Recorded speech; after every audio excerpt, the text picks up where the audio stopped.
Hey, Poultry Leadership Podcast. Before we dive into this episode, I want to make sure that it's very, very clear. At no point are we going to be talking about actual insurance rates.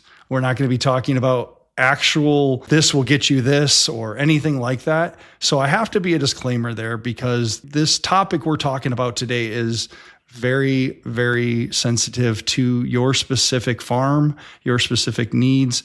And if you have any questions about that, please don't hesitate to reach out to me. If we say something that you question or anything like that, please reach out to me and I'll make sure we correct it. But yeah, this is for general advice and general knowledge because every farm is different.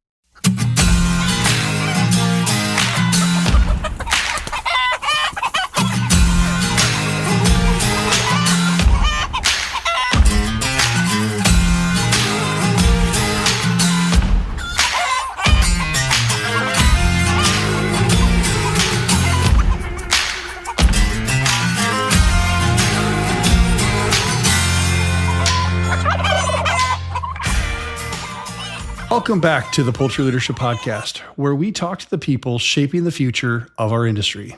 If there's one thing every poultry business leader is grappling with right now, it's the rising cost and complexity of risk and insurance. Today, we have one of the most definitive experts in the field. He is Brett Cohrs, CRM, Senior Vice President with Palomar Insurance, the endorsed broker for the United Egg Producers. Brett works every day at the intersection of operational risk and financial protection, helping producers navigate a challenging market. Brett, welcome to the show. Thank you for having me. Before we dive into the nuts and bolts of the market, could you briefly share your background and how you came to specialize in this unique risk challenges of the poultry and egg section? It's an interesting journey, I would say. By education, English major, went into ministry, seminary degree, and then somehow found myself as an insurance agent in a agency here in the Atlanta area. Spent about 10 to 15 years as a generalist till Palomar found me. I came to work for them, working with the UEP team. If some of the old poultry guys might remember Dejan and Carolyn Grubal, my predecessors, who really are the second generation of the work in the egg industry that Palomar has been a part of. So I came on as their, what we call a marketer in the insurance world, which basically means the person who helps place the coverage for our clients. And so I really got a quick education on how to put some of these programs together and what the facilities were like. But I didn't have a farm background or anything like that. I was just a curious mind and an insurance guy who just enjoyed learning a new industry, and it's been a blast. Well, you've lived in the Atlanta area for a while. Tell us a little bit about your family. Sure. I just celebrated our 20th wedding anniversary in May. I have two kids, 17-year-old twin boys and a 18-year-old daughter. They're about, Irish triplets, I suppose, about 18 months apart, close to it. My daughter's her first year in college this year, so we're pretty soon we'll be empty nesters, I suppose. So just been here really my whole life. Grew up in the Atlanta area, metro area. Went away for college and some jobs, but I've been back here since about 2002. Excellent. Well, let's dive right into some things here, Brett. Yeah. What are 2 to 3 major shifts that you've seen in the insurance market lately, like rising rates, limited carrier options, or increasing deductibles that should keep an up-and-coming leader up at night? Sure. It's been a crazy 10 years since I've been in here. I've seen what feels like a full insurance cycle, which in our world might mean rates that were sort of low. And over what most people have experienced the last probably 7 or 8 years, probably since 2017, 2018, is steadily increasing rates for a variety of reasons. At this very juncture, the trend right now is for rates to be going down for our larger egg producers, the ones who have found themselves in those layered property program structures, have multiple carriers from anywhere from 10 to 40 carriers on their program. For those types of insureds, rates should be going down, barring a very recent claim. even if the very recent claim be mitigated by the whole macroeconomic forces that are causing insurance rates to go down for everybody in the large property sector. That being said, rates are still going up for smaller producers, contract farmers, anybody who has maybe less than 100 million in values, who might have been with a nationwide agribusiness or a Westfield or one of those types of carriers.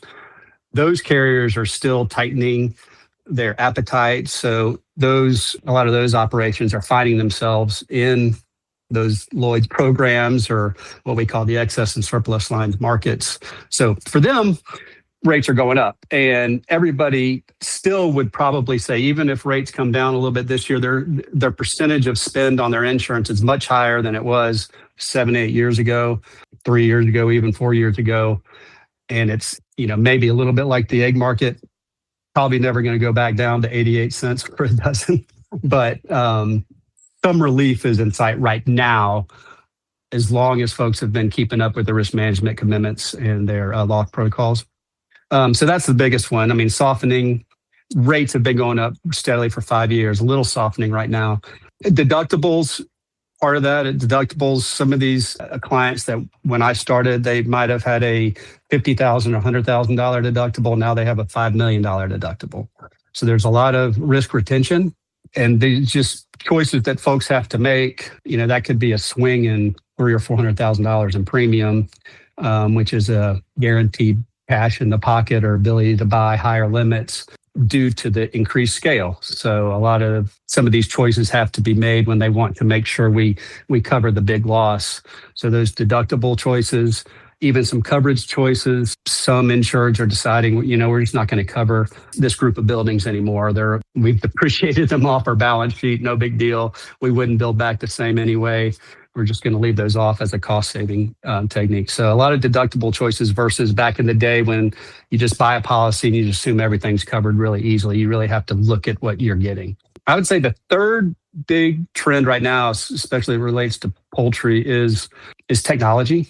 The increased importance of using technology as a risk management tool, from infrared scanning to other things that we can talk about a little bit later. But there's a good need for, whether it's construction materials, fire mitigation, both from availability of water and building wells and things like that, to have that on site, to other things. So just being aware of technology, just a greater, I feel like it's a much smarter, technologically minded risk manager now that are starting to run these programs.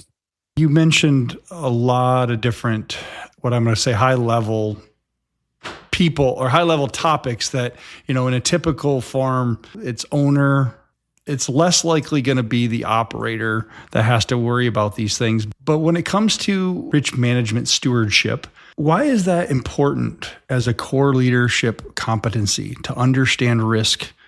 And I guess that extends outside of just the layer industry too, to any business. Why is it important for leaders to understand risk? It's a good question, and I wish more businesses would ask it, because risk management, or insurance especially, is typically seen as an expense. It is an expense.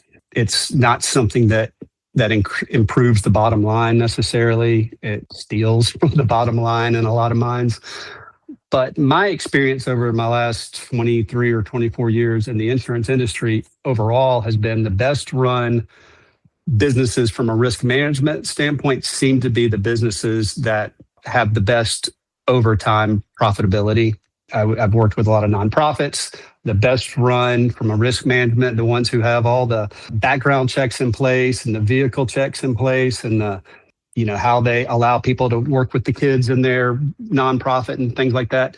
The ones who have the best practices always have the best donor relationships, and you'll slowly find them not taking over, but maybe absorbing another nonprofit that might not be as well run from some of those standpoints. And I think we sometimes see that in the egg industry. So as a risk management, as the stewardship of being on the cutting edge from a risk management standpoint, checking into materials, experimenting with technologies, doing all of these things. The ones who seem to be doing things like that are also the producers that we often see growing one way or the other.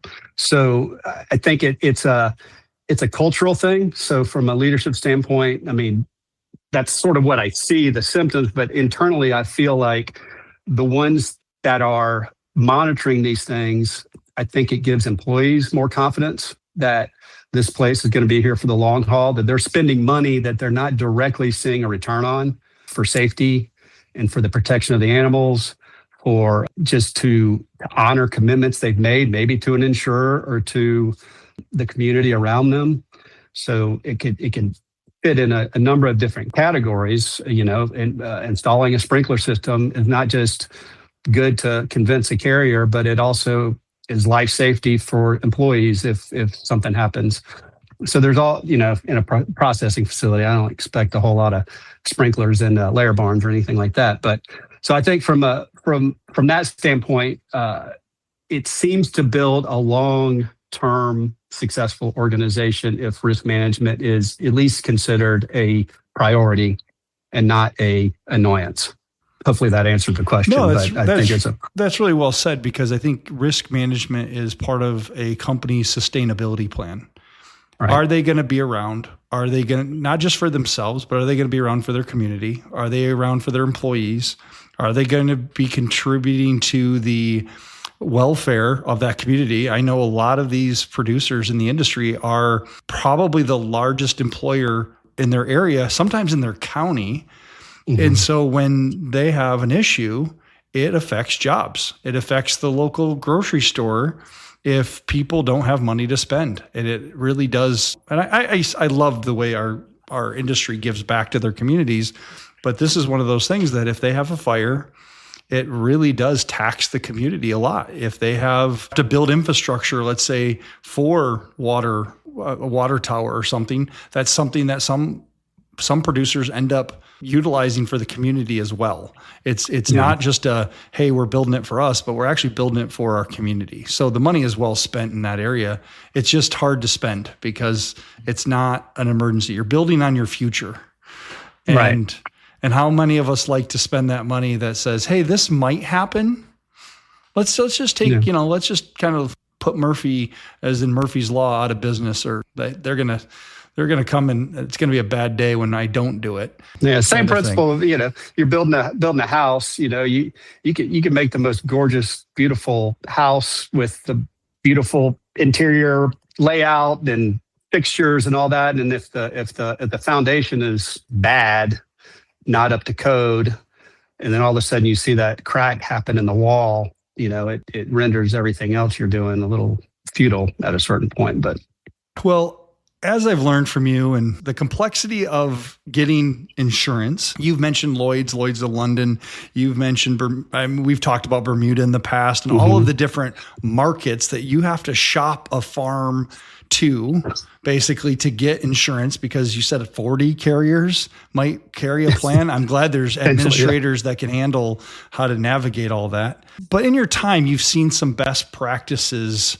come to light. Your time on UEP, your time in the industry, being down on the farms. From your experience, what are some of the non-negotiable best practices for fire prevention in the poultry houses that underwriters are demanding to see today? Yeah, the things that they want to see are electrical maintenance. So infrared scanning has been a requirement since I've been in the industry. So for at least 10 years, I know that it predates me by quite a few years. So annual infrared scanning of all your electrical boxes. A lot of insurers would prefer scanning of other motors and anything that could potentially cause a spark, cause a fire.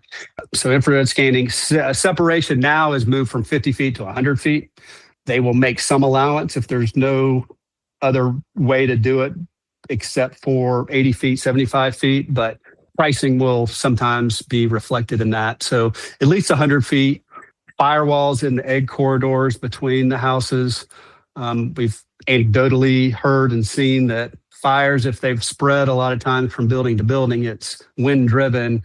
It doesn't make it through the corridors when the fire doors, 2-hour fire doors, and the firewalls are there. Firewalls in the processing facility, this one is one that's kind of gotten lost in the shuffle, I think. But a new processing facility needs to have firewalls between the processing area, the packing area, the cleaning, grading area, and the dry storage. Those are fire separation, the infrared scanning, and electrical maintenance. A lot of times they will ask about electrical updates or if there's been electrical inspection. So typically electrical fires are the source of most of our incidences.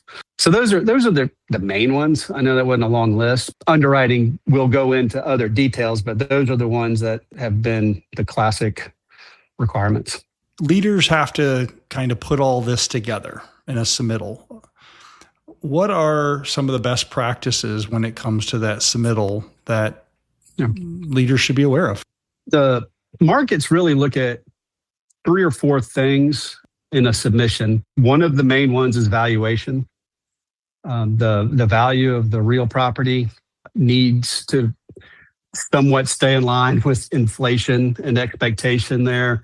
The last thing, some policies in the past, and there's a chance it might be moving back in this direction. There have been blanket coverages for all the buildings at a site, or possibly even all the buildings across a whole operation, blanket coverage for everything. And if you have a $15 million building that you insure for $8 million because you have a $100 million blanket or whatever, you figure your worst loss will be covered. In the past, when that has happened, that has caused a lot of heartache in the industry, which could be one of the reasons folks like Nationwide left the business. They weren't getting the premium for the values that they had insured. Having some sort of story and backup for your valuation of your real property is a very important piece. And having a pretty good story for your business interruption value, which we all know how difficult that is to pin down for egg producers given the volatility of the egg market. But it is something that needs to be addressed clearly with a decent story. And really, from a risk management standpoint, if you know how your coverage is, that's one of the most important things, because somebody who's been through a fire and needs to go buy eggs to replace them, that can be a heavy expense if the market's going haywire on you. So that's one thing. Valuation, this fire separation piece is important. So from the standpoint of what the separation is and what your contingency plan is, where it might not be ideal. So how would you help keep fire from spreading on your farm? So loss control items and housekeeping, that gets lost in the shuffle a lot of times. We'll be talking to an insured, and then they'll offhandedly say something like, our motor protectors do that. Like, what's a motor protector? When we're talking about, maybe an electrical system that monitors the current draw by a particular motor. And then, our motor protectors, motor protectors. Tell me how those work. So sometimes producers don't think about the things that are actual risk mitigation components to their operation. So I think one of the biggest things is to do a thorough review of anything you're doing that could touch risk management. If you have a preventative maintenance program, maybe some software that with reminders that you can put in, things like fire extinguisher checks and things like that. So stuff like that you just got to mine your operation from the standpoint of dig for the information that helps them see that you have a lot of these practices in place already. It could be just the water you swim in, the air you breathe.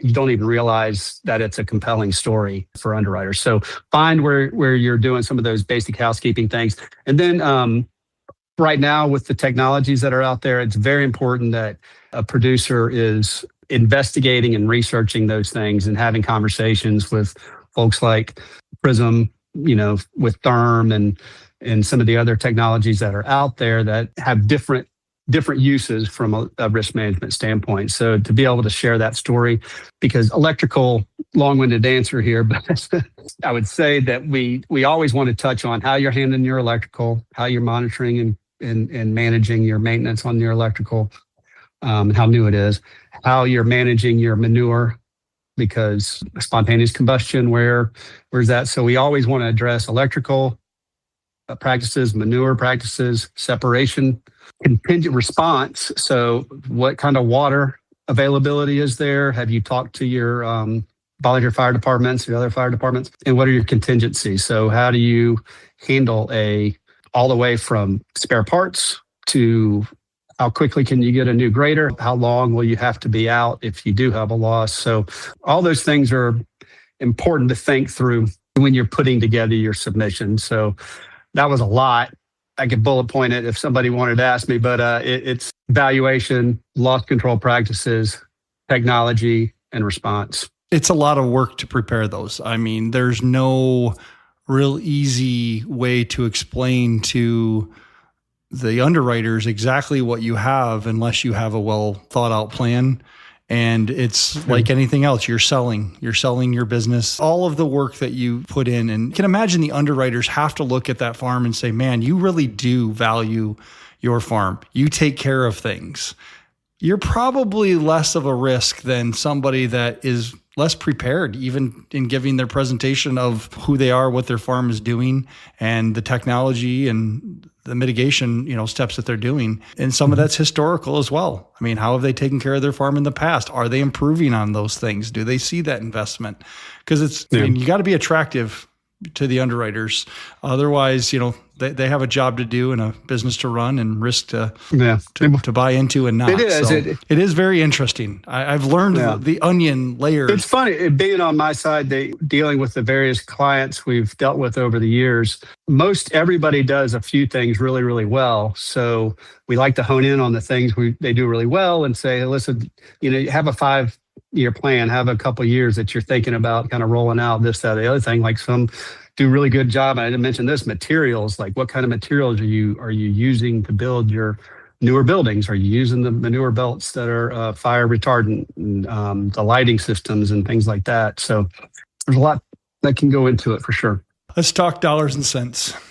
With deductibles continuing to rise for some, as we talked about in the way the market is, what strategies or mechanisms can producers and farm managers implement to handle that increased financial retention without stressing the balance sheet? Well, just make sure next time the market gets up to $8, be long in your production and sell a bunch on that market and save to cover that $5 million deductible. That's one option. I think it's a tough question, honestly, because there's a talking through it with some producers. There's I mentioned earlier, choices need to be made. So some insureds prefer to have their business interruption maybe higher than necessary just to make sure they keep clients happy if they have a loss so they can continue to pay those things. And they trust that they have good relationships with financial institutions that they could cash flow any undervaluation or the deductible issue with their rebuilds. A lot of this is, I think, the cash flow heavy nature, I believe, of an egg production facility kind of helps lend itself to being able to make your way through one of these incidents. And goodness knows with avian flu, so many people has more experience dealing with uninsured incidents than they ever would have wanted to, and have come out pretty strong on the other side. So that's not a lot of advice. And sometimes I think maybe the CFO and the accountant, they need to sit down and really think through it, as opposed to just saying, okay, we're saving $400,000 off our insurance on one of these large programs by upping our deductible another $1 million. We need to sit down and really, where is that going to come from in the event of a loss, and make sure there's that, whether it's a line of credit or a rainy day fund, a la Dave Ramsey or something like that, then you'll be able to handle it. The biggest concern there is, on my side, is that the right people who are smart in that way know that they are making that decision to take on that risk and can think through how they will handle it should it come down to it. So I'm going to just simplify this a little bit in layman's terms, the way I understand it. Farmers have a choice in the deductible or the amount of risk that they're wanting to take on themselves. No different than, I guess, car insurance. You pay a higher deductible. It means if something happens, you got a lot more money out of pocket to manage that risk. For fire, for business interruptions, other than natural events, I mean, there's been a lot of wind events that affect farms. There's been a lot of different type of events that really affect farms that are insurable. I mean, what are some of the other types of events that you've seen in your time that farmers need to be aware of to protect their farms from? We do, with the price increase of property insurance and all the volatility of all that, and the headline generating events that have happened, we forget things like product recall, which seem to have had an uptick in the last couple of years, especially in the increase of the types of farms that are more offline, contract-based models of organic or free range and things like that with less control. My wife's a big believer in conventional eggs because she likes the idea that they leave the chicken and basically touch wire or plastic until they're washed and put in a package, and there's no as clean as you can get. But the more these different models of production sort of go back to old school ways, but in a newer version, more hands are touching those things.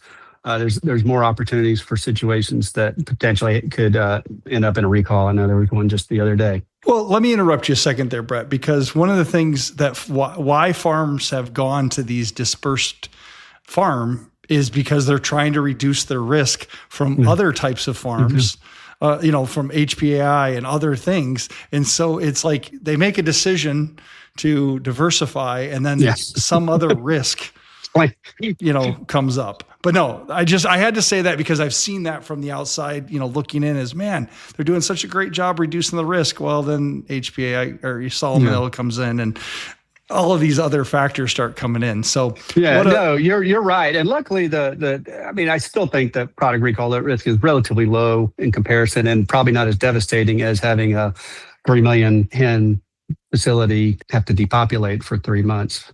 So I think it definitely serves a purpose. And I think even some of the larger egg producers are seeing some wisdom in reducing for any new site, maybe not having 3-5 million, but maybe 1 million or 500,000 or something along those lines. So I think recall and just basic management things. I mean, I would say with a lot of the changes going on politically, I think strong management liability that includes things like employment practices liability. I mean, typically that's not super expensive. And if you have an EEOC type claim, that's something that a lot of producers might or might not worry about, but it is a risk. Obviously, avian flu, not typically insurable these days, but the effects of avian flu on things like business interruption for another farm, if they did have an insurable loss, can exacerbate it. If you have a lot of birds gone and the market goes back up to $3 or $4 or $5, then all of a sudden business interruption loss will spike.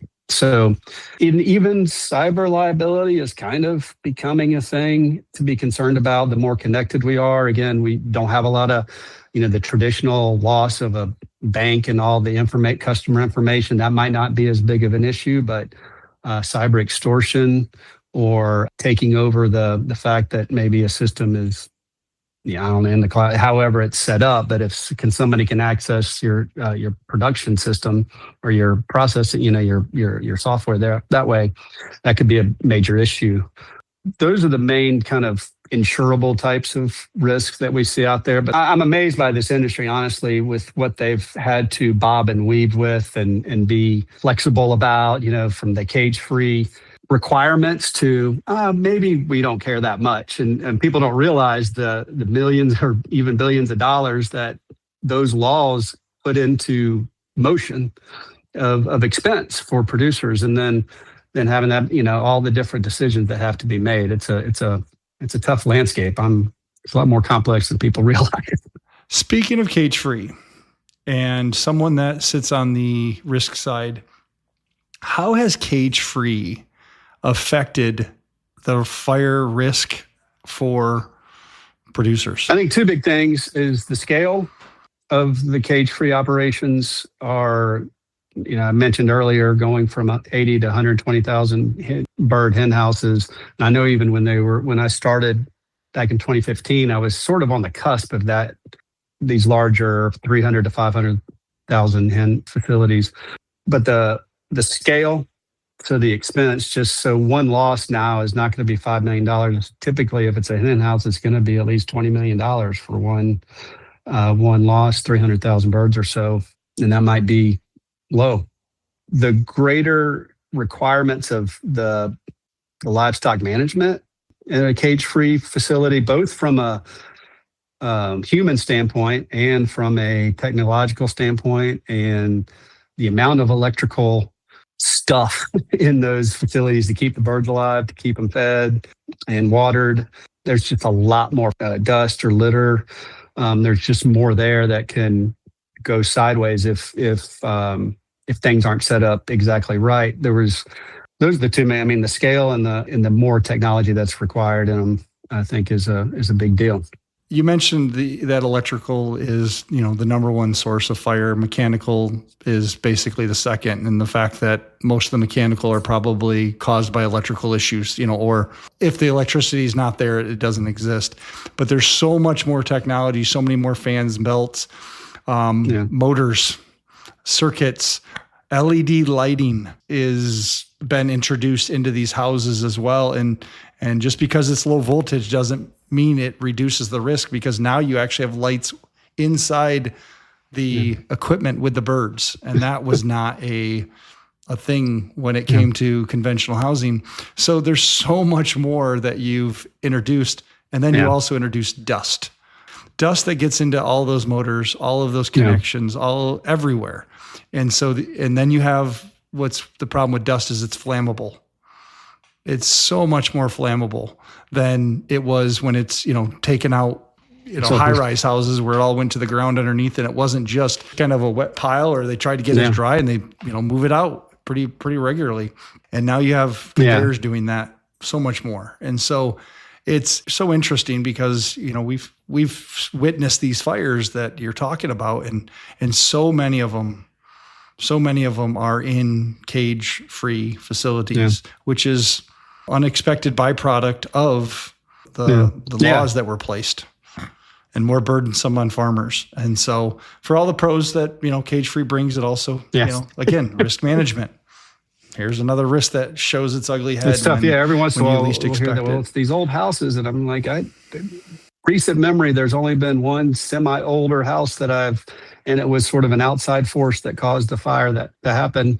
But it's also required, the scale, because we try to keep commodities at a relatively decent price for our customers, right? And for the end consumers, it's hard to have a reasonably smaller scale cage-free site because you kind of need the efficiencies. So it's a trade-off. Yeah. And I think one thing listeners may not understand is, these buildings are built to keep the birds alive. All of the fail-safes are always there to keep the birds alive. And from a controls perspective, putting redundancy and making sure the fans turn on if the temperature gets too high and the controller fails, or air inlets open when the temperature gets too high, or it fails open so that way the birds have air. That's the most interesting part, is because what happens in a fire, if it heats up in that space, more fans turn on, more oxygen's added.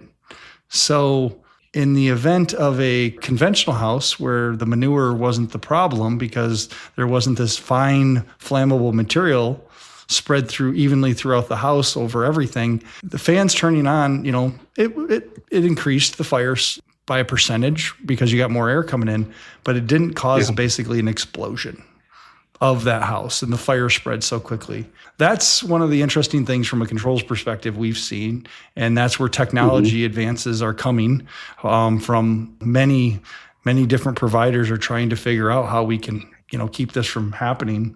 But I guess as we start to land the plane here, if you could give one piece of advice for a new farm manager, emerging leader, about insurance and risk strategy, what would it be? That is a tough one. I mean, my first response would be to try really hard to look at risk management as a potential business building practice. As we talked about earlier, that just from an attitude about risk management, to have a positive attitude about risk management, which sounds crazy because most people go, hey, we need to bottom line, improve efficiency, have more market share, that kind of thing.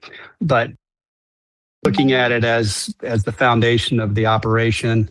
And so, if you're a new manager of a larger operation and you have, sort of like you want that financial nerd to be running your financial part of your operation, you want the risk management nerd to be sort of looking through your operation to make sure that any kind of best practices are researched and discovered and at least considered, even if they can't be implemented. And so I would just say, mine your operation for what are we doing well already and what can we do better at. And, from there, I would just straight say, get your valuation right, because it will happen. Pretend it will happen, especially even if you're talking to, you don't want to talk to a guy like me about this stuff. Internally say, what would happen if we lost houses 7 and 8 in our operation right now, or in this past year? If we lost that back 12 months ago, what would have been the financial consequences to us on that? Do those kinds of scenarios, because I think it'll help you kind of open your eyes to say, oh, we would have had to buy eggs for the last 6 months to make up for our XYZ contract. Oh crap, it would have cost us X to produce those eggs. It would have cost us X to buy. That's a $3-4 difference. Could we have muddled through with what we have currently in place? So stuff like that, I think, is, I know that wasn't one piece of advice, but prioritize it, mind your organization, and I would say do some thoughtful scenario playing out. Brett, I really want to thank you. This has been very insightful to me. I love having conversations about this topic. It's one of those areas that, people take for granted, but the better you handle and manage your risk, the more sustainable you will be in the future as a farm. And so just helping us understand the topic has been great. How can people reach out to you for more information regarding this, whether it's from the UEP guidelines and standards? Sure. Or I do want Palomar? to mention really quick, Brandon, just not to toot your horn on your behalf, but I actually, you came up in a conversation the other day with somebody, and I said, what I love about Brandon is he has a heart for this industry. And regardless, I appreciate the fact that, just everything you do, and it's the technology firm. Again, it's one of those technologies that I encourage all my clients to look into, at least research, have those conversations, because you're trying to figure out ways to help protect a house, help protect a barn, a location, in that order to try to. So I appreciate everything you do for the industry. That is my point there. To find me, Brett, if you Google my name, I think I'm the only one in the world. So Cohrs, Brett Cohrs, you'll find me. LinkedIn, I pop in there most days, but our website is palomarins.com, PALOMARINS.com. And it's just my first name and last initial for my email address. But yeah, just if you've been in the industry very long, you probably know somebody who knows me, if nothing else. So be happy to chat with anybody. And I love talking to people who aren't my clients, because I can, not that I don't shoot straight with the other ones, but we can have a real frank early conversation. I'd be happy to give you my most obnoxious advice to help you out with these things. I'm sure the listeners really appreciate that. And thank you for your kind words as well. So listeners, we learned a lot about insurance today, how important it is to have a commitment towards risk mitigation stewardship. What are you going to take from this that you can take back to your business, your crew, and start looking at risk differently? And if you don't have an answer to that, don't hesitate. Reach out to me, reach out to Brett. We'd love to be able to help guide you. It's amazing the amount of knowledge and experience that we've gained. At least I can speak for myself as going around to the different farms and seeing the mitigation strategies that are in place that make sense, There are a lot of things that just don't make sense in the world that is done to mitigate risk. And I'd love to help save you some money on not spending money on things that are just snake oil in the industry when it comes to that. So anyways, I have to give a huge shout out to Prism Controls on this one. This episode of the Poultry Leadership Podcast would not be possible without them. I mean, we've been talking about fire risk, and that's where Prism Controls Therm Detect and Respond come in. This is a product that was developed in this industry for this industry. There's a lot of science that went into it from outside industries and what worked, but we understand what goes on in the chicken barn.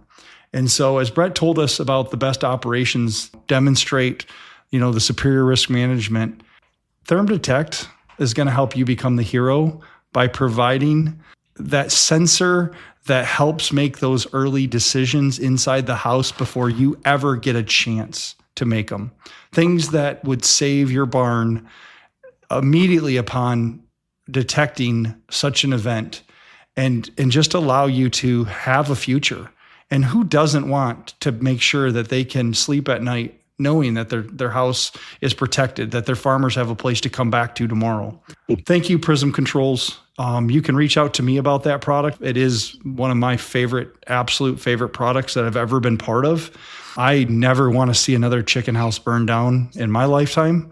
I've happened to see a number of them, and it just tears my heart when knowing that there's technology that can absolutely protect your flocks. So with that, thank you, Prism Controls, for sponsoring this podcast. And like I say every week, thank you for tuning in. This podcast is not possible without you. It's not possible without you thanking me, from sending me emails, showing up at trade shows, and just telling me all about the what information that you're gleaning from. So please subscribe to this podcast if you're not. Share this podcast with your team. If you're not the guy making insurance decisions, share it with your insurance guy. I'm sure he would appreciate it, because there's still a lot of people that don't know about the technology that's out there or what goes into making a good plan to save money on insurance or mitigate your cost of insurance in a rising market. So yeah, catch you next time on the Poultry Leadership Podcast.